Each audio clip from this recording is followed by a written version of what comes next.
Hi, beautiful souls. Welcome to my channel. My name is Sadhana, and welcome to the second in a series of side-by-side comparisons of Tarot de Marseille.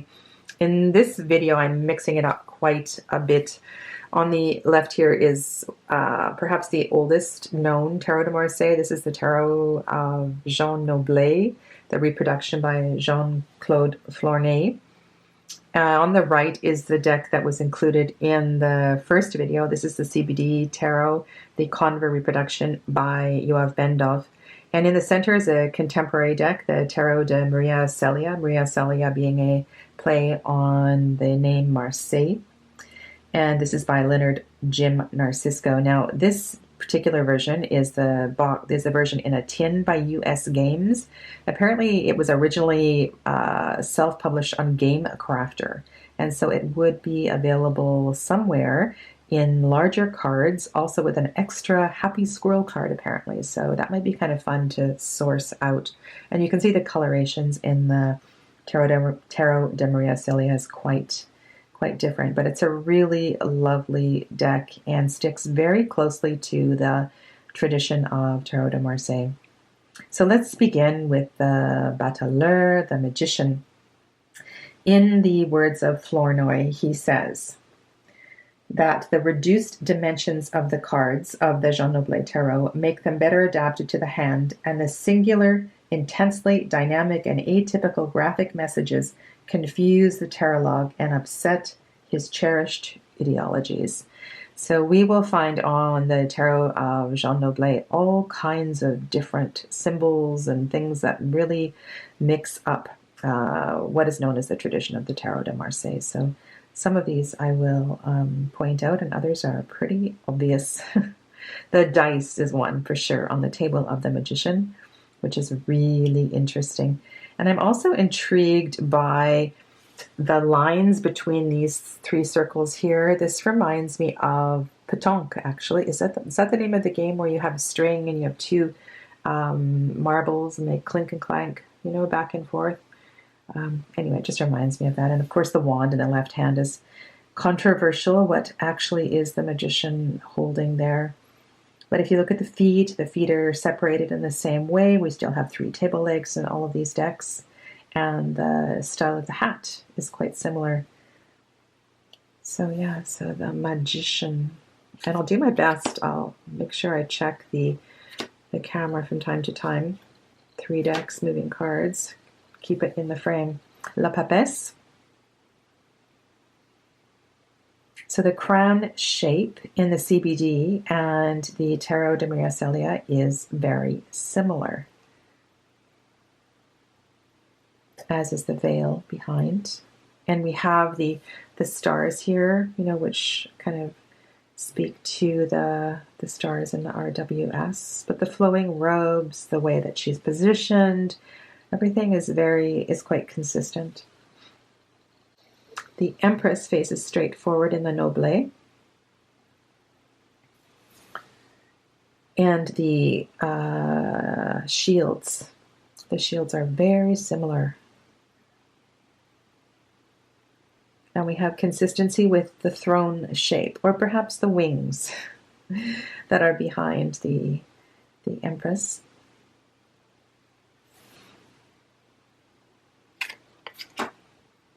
And here we have our first real mix-up in the Jean Noblet. The Emperor is facing to the future, as is his shield.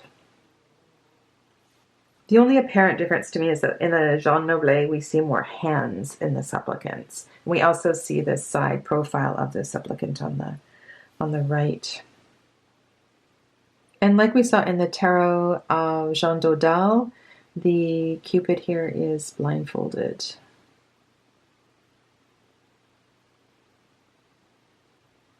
And with the Chariot card, there's so many details we can look at. We do have the details on the shoulder armor in the Tarot de Maria Celia, and very similar style of the Chariot. We have the engraver's mark here, Jean Noblet. Nothing on this one.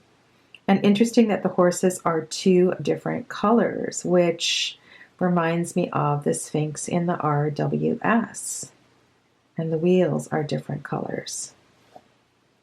Very interesting. Justice.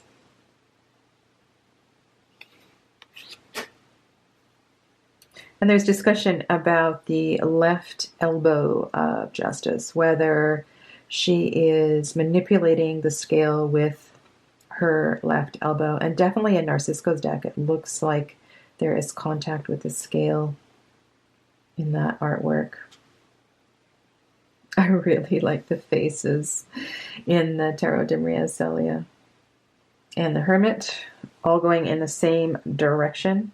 The background here looks like the background in the papes of this deck too. I love those little stars in the background. Okay, Wheel of Fortune. La Roue de Fortune. And whereas in the previous video, both decks seem to have what looked like water underneath the wheel, in the two decks, the one in the center and the one on the left, it definitely looks like wood, a more stable foundation. And again, let me know if you notice any subtle differences that I haven't spoken to. In Le Pendu, we have more obvious hands here, whereas Ben-Dov decided to remove them. And then again, we have these funny looking things hanging off the top of the shoulders. And we also definitely have more of a pink color in the Jean Noblet as opposed to the skin color. Death is facing in the opposite direction. I notice that it is labeled in the Jean Noblet deck. And so the scythe is facing to the past, as is death.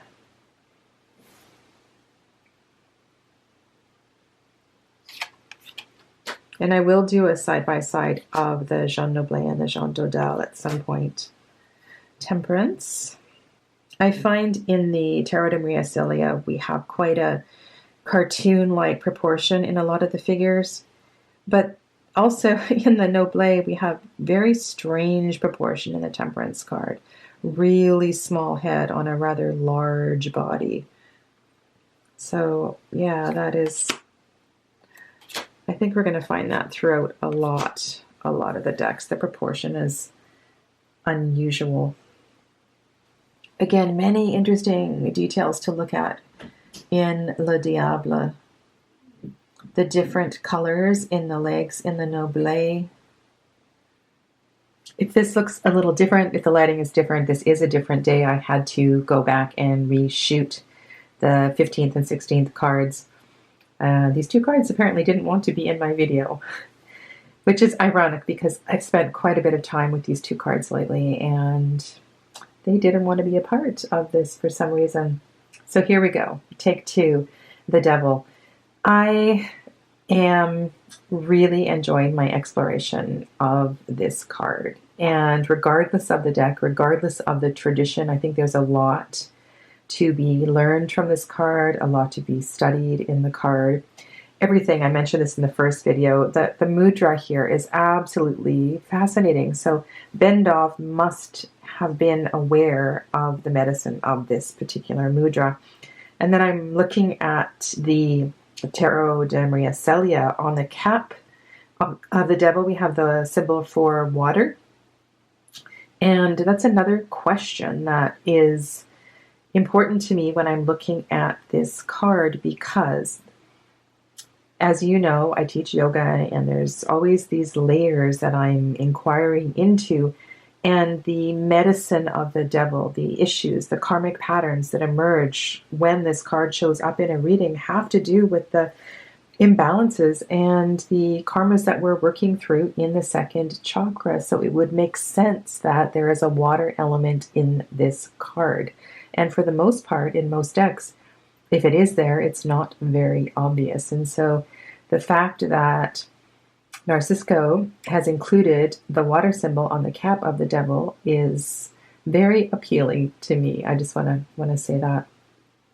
And then if we look at the Noblet deck and we have yellow on the belly, which is the solar plexus chakra, and that face looks a bit like the sun, does it not? And then we have red on the chest, the heart space, and blue around the throat, which I find absolutely fascinating. And if you notice the devil in that card, the right arm is green, and then there's no color on the left arm. And then if you look down below, the two figures down below, we have green left arms and red right arms. So there's a lot of mirroring, and also the fact that we have a blue boot on the outside leg, and then the alternating colors on the legs. So I don't know, there's just so much to work with. So when these cards come up in a reading, I really find that in any particular reading, something different is going to emerge. But I just really like the fact that there's so much we can work with in this card. And the next card as well, too, the Tower.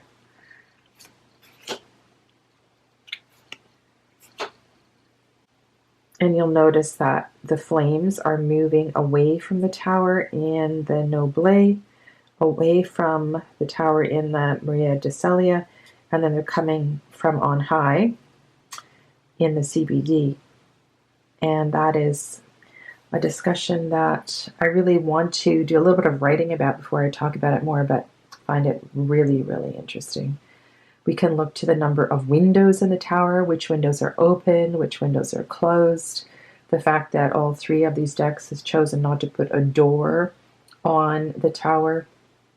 And I wonder if we could count the number of dots on the right and left side of the tower to see if that had any numerological significance. And then looking to the figures in the foreground, it's really quite remarkable how similar all three of these cards are as far as the body position and the placement of the figures that have fallen from the tower.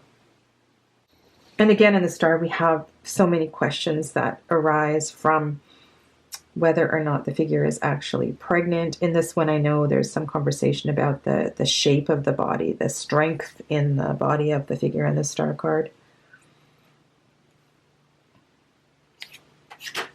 La Lune.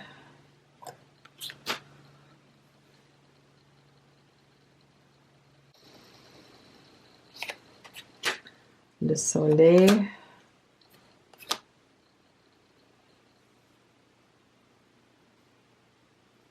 And I'm really impressed, for the most part, how closely Narciso's deck sticks to the traditional Tarot de Marseille.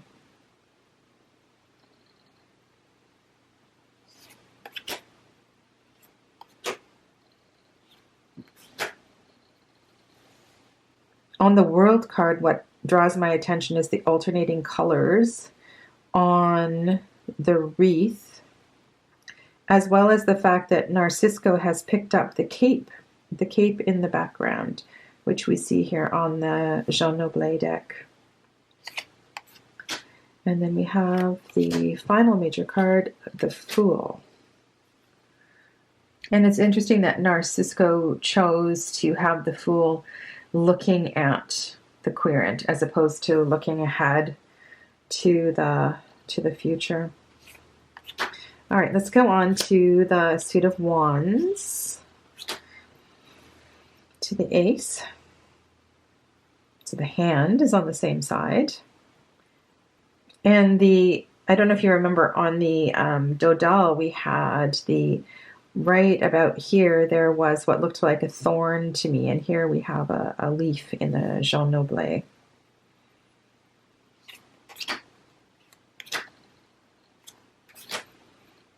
I absolutely love the use of the floral in the Tarot de Maria Celia.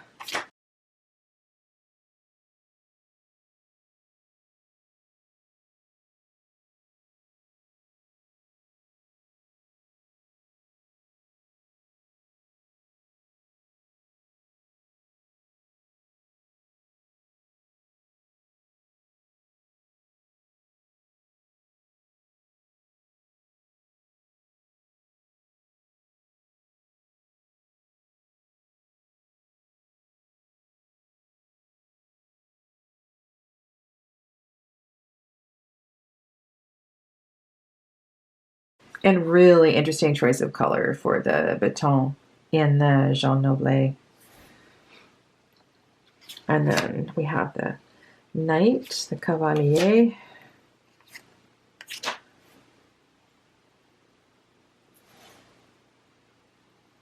Love, love, love the details in the Maria Celia, but also the decorations on the back of the horse in the Jean Noblet. I love this card.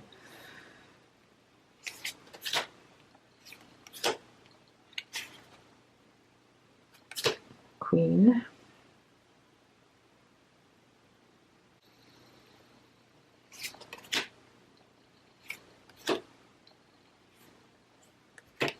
And the king.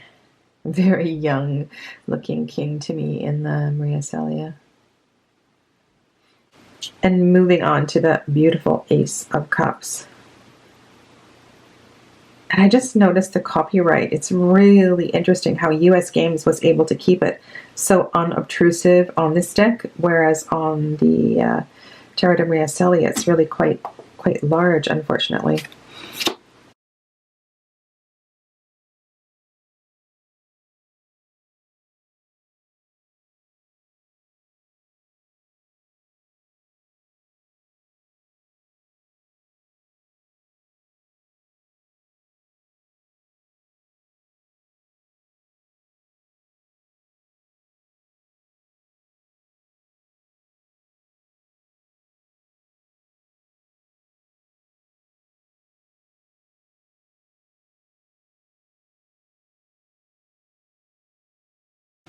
And Narciso moved away from the traditional positioning of the cups in the 10. And again, I really love his use of the plants throughout the minor arcana. Valet of Cups, all facing in towards the past. All of them looking at the cup.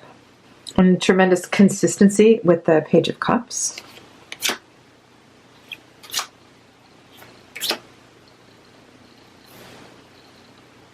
And the Knight.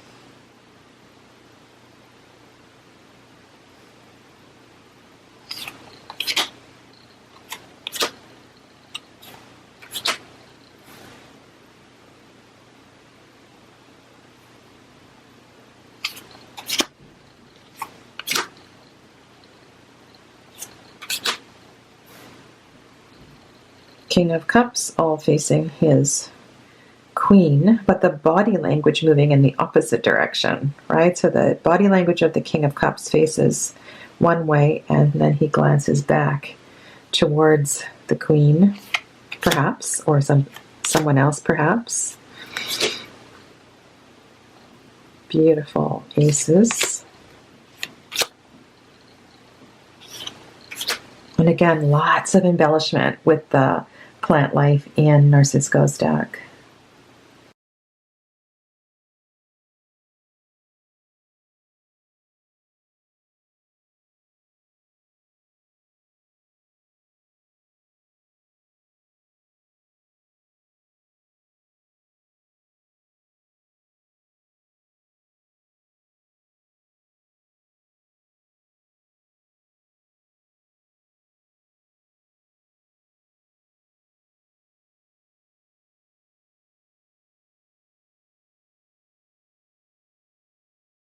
And Narciso's added a feather in the cap of the Page of Swords, a green feather, a little bit of embellishment.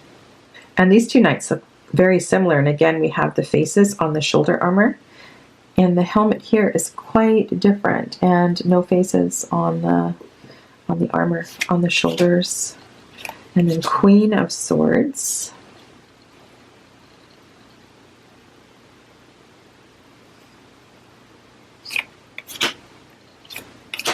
King of Swords. And then we have the shoulder face on one side. And then the final suit, Ace of Pentacles.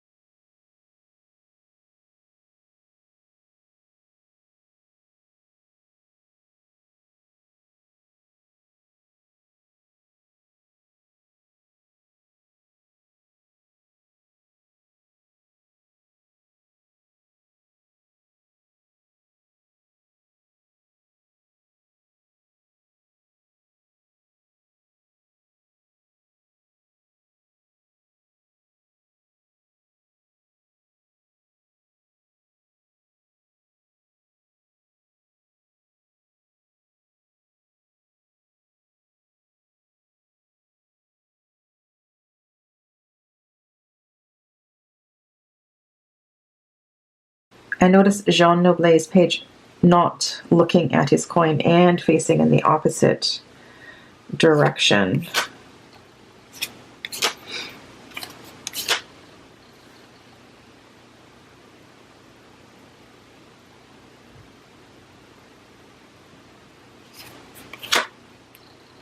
It'll be interesting to read a little bit more about Narcisco's deck to see if he based his deck on the CBD or studied multiple decks.